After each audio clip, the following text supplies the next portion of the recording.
when your job tells you indirectly they don't really like you working there. Welcome to the Collapse Experiment. If you like this video, please like and subscribe. I think as of right now, like 73% of my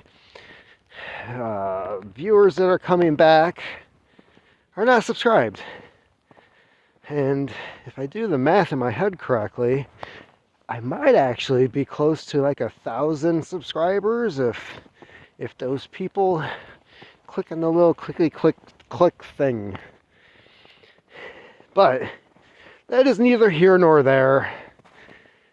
Actually, at this point, I'm kind of surprised that YouTube hasn't nuked my channel again.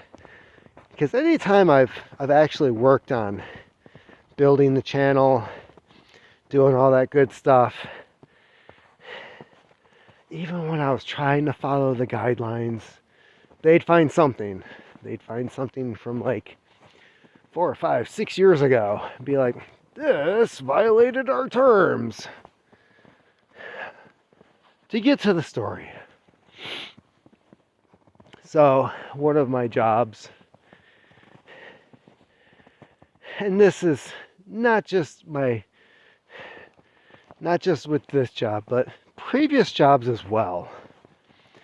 People have made it a point, management, to not tell me to my face, but through their actions, that we really don't like you working here.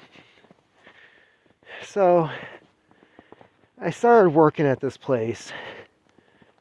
It was during the Christmas season 2020. I was working as a personal vehicle driver, helping out with the holidays. And the goal was, I just moved up here, and I was like, I've always heard this was a good way to get your foot in the door, right? You work there, they get to know your work ethic.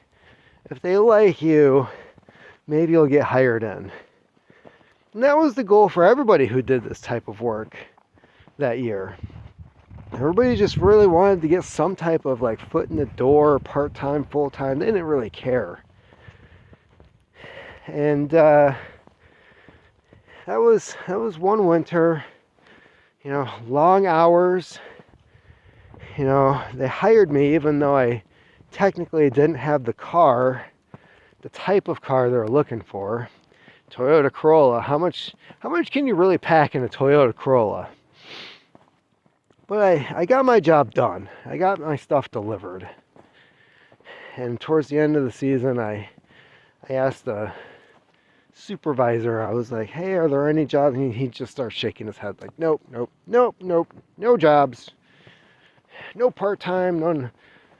Meanwhile, you go online, sure as shit, we're hiring part-time. Oh, that's always posted. Which, come to find out it's true, I don't get it.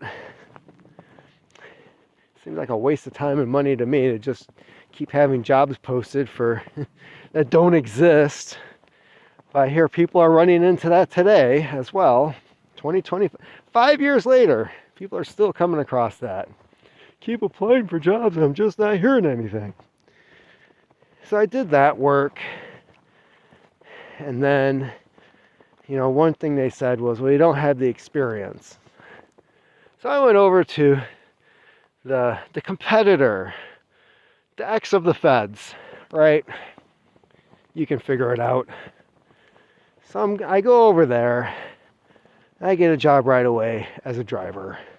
I'm delivering packages. It's for a contractor out of Chicago who didn't know what the hell they were doing. They were just trying to dip their fingers into this other market of doing deliveries for this other company. We didn't even have the company name on the side of the vans. That's how classy we were.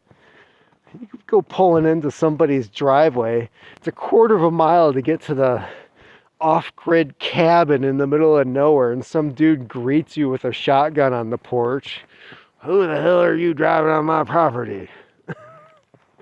You ordered a package? I don't know. It could be from Amazon. Please don't shoot me. Yeah, so one of many stories I have from that job. And I did that for about 6 months. And the guy running the company, he just kept screwing up. Like, he wasn't following any of the other company's guidelines. Like, it took forever just to get the vans up to like where they needed to be in order to get this contract. And I'm like, I think we're going to get booted out of here in a couple weeks. So I applied back at the other place.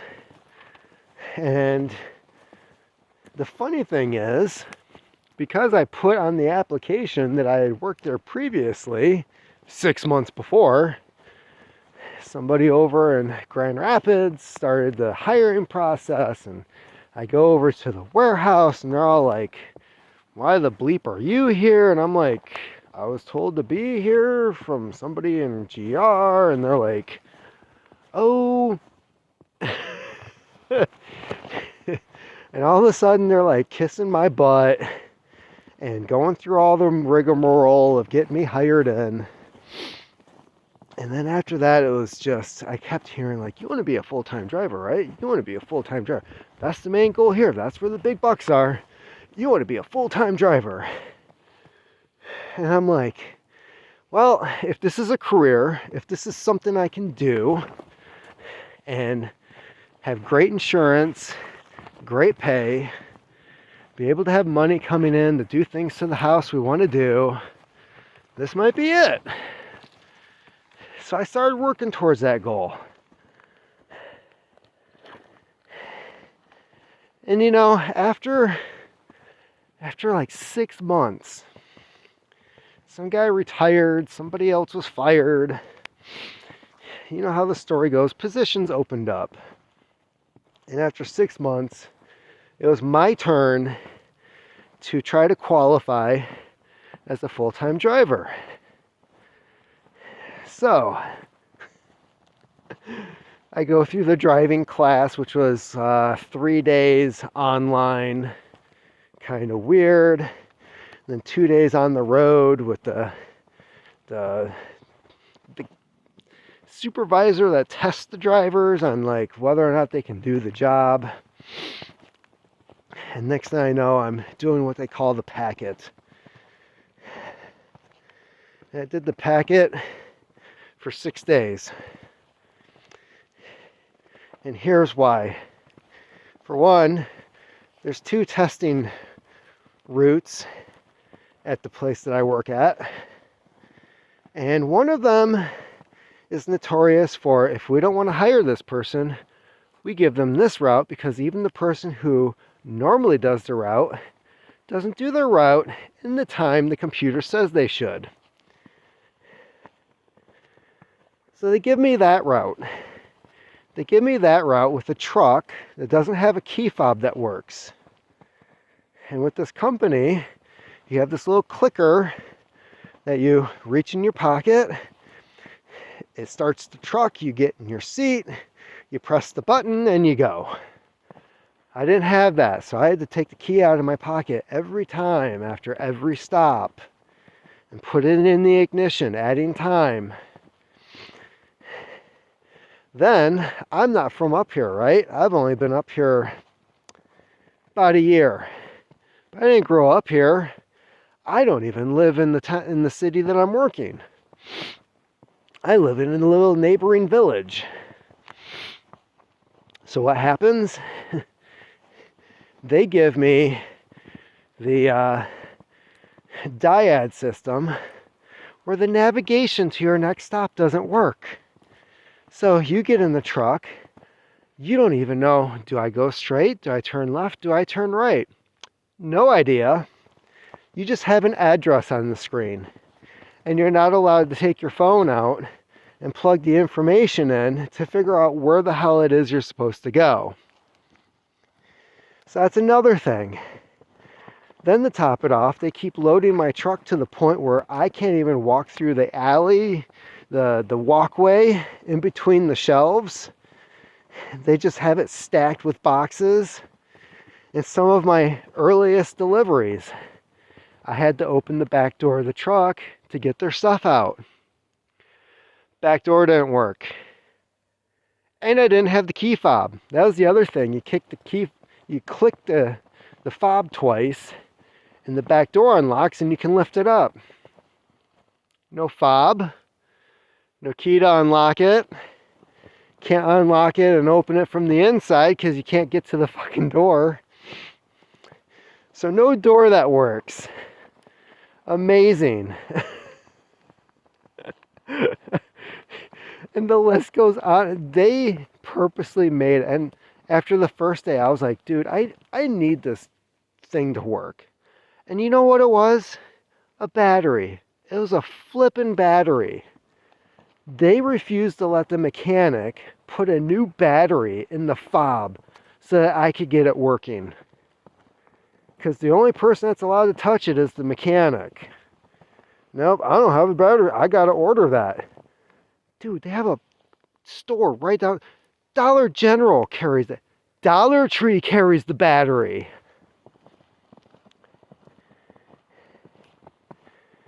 And they just had new diodes come out, and they wouldn't install one in the truck that I had. And their excuse was, well, you haven't been trained on it. I currently don't know where the bleep I'm going.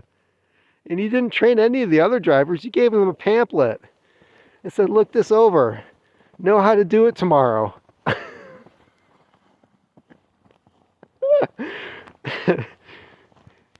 Yeah. Of course, they couldn't just tell, because of the contract, the union contract, they couldn't just tell me they didn't want to hire me. No. They had to give me my opportunity because I was in the union. Or so I thought. That's another story.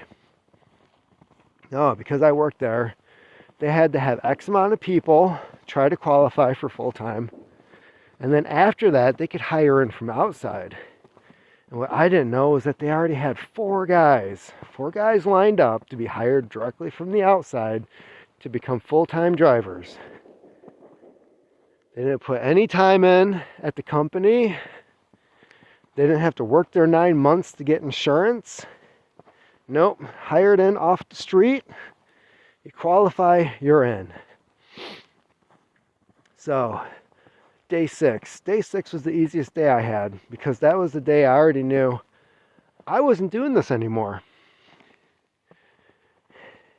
Because I went in and said, I want out of the packet. I want to go back to doing this other thing. And they're like, are you sure about that? Your times are getting better. I'm like, my times are shit. And you know damn well why. And there's a union rep there. Union rep didn't do shit. I kept asking the union rep about, like, why aren't they fixing my truck? I can't operate the route. Why is it I don't have any navigation to know where the hell I'm supposed to be going? I can't even start the truck without the damn key. I can't access the back door. And it goes on and on.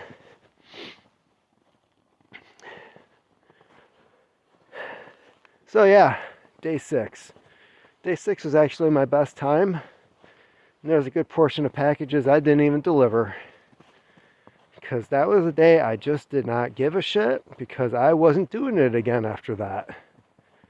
It's like, oh, well, I'm not running late because once I'm done with this shift, I'm done. I don't have to worry about tomorrow. It was so bad. I was so stressed out. I wasn't sleeping. I was having nightmares about running late and not knowing where I was going. That's how crazy it was. I would wake up feeling like I had just been at work. And then I'm going to work. And I'm like, I really don't even want to do this.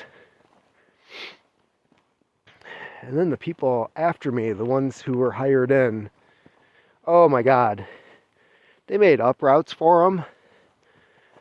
One guy, he'd get like a minimal amount of packages, no pickups. He qualified in the first week. One of the worst drivers we have. Another guy, he got his brother's route, so he kind of got the inside scoop as to where to go. Another guy was getting his uncle's route.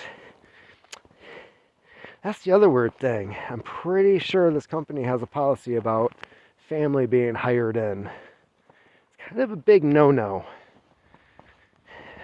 But that's how this place rolls. One guy was a drinking buddy of the other drivers.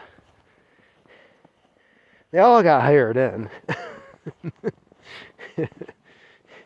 And I was in the office one day when one of the guys was trying to qualify, and the same supervisor came in and was like, "Oh, how's he looking today?" And the person working says, "Yeah, he's like just under time." And he said, "Okay, take off his pickups and move him to so-and-so so that he comes in under time and we can qualify him." I was like, "Are you kidding me?" And all these guys, they got the new dyads. They had trucks that worked. They had trucks that worked. They had navigation. They were having stuff taken off of their route instead of added on. That was the other thing. They would just add shit onto my list. And I'm like, I don't even know where this is at.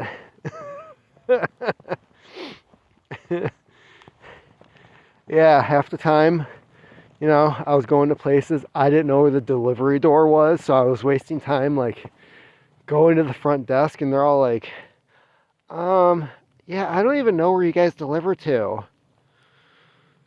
Okay, I guess I'll drive out back. I don't know. But I can't deliver this shit to the front of the place. So yeah. So my current philosophy with this job is, well, I gave it my all. You did not. So I currently just do what I have to do. Quiet quitting. It's quiet quitting, right? I do what I have to do to keep my somewhat meager paycheck and the insurance. The insurance is the only thing I'm there for now. I'm not planning on making a career out of it. I don't really give a shit about the retirement plan because somebody, let's face it, somebody's going to that up. Let's be honest. A lot of these drivers that are currently driving are not going to be able to see a pension because somebody is going to mess that up. So, yeah, I go in, I do my work, and I leave. And whenever they try to add stuff to that, I just say no. I'm like, I know what my job is. I do my job. You still find a reason to bitch and moan, which is usually what you wish I was doing, which is not part of my job. And I'm not doing somebody else's job. That I do not do anymore. I learned that a long time ago at the hospital when I was working for the county, and the other county. If it's somebody else's job, don't even ask me. Do your job, and go yell at the person who's supposed to be doing, well, I can't do that. I don't give a fuck. I really don't. It is not my duty to cover other people's asses who are getting paid sometimes more than me, and you're just have no backbone to actually do your managing job.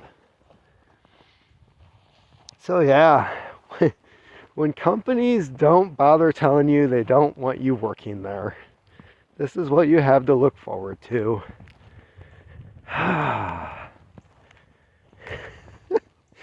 Does this remind anybody of Office Space? Oh, keep on typing.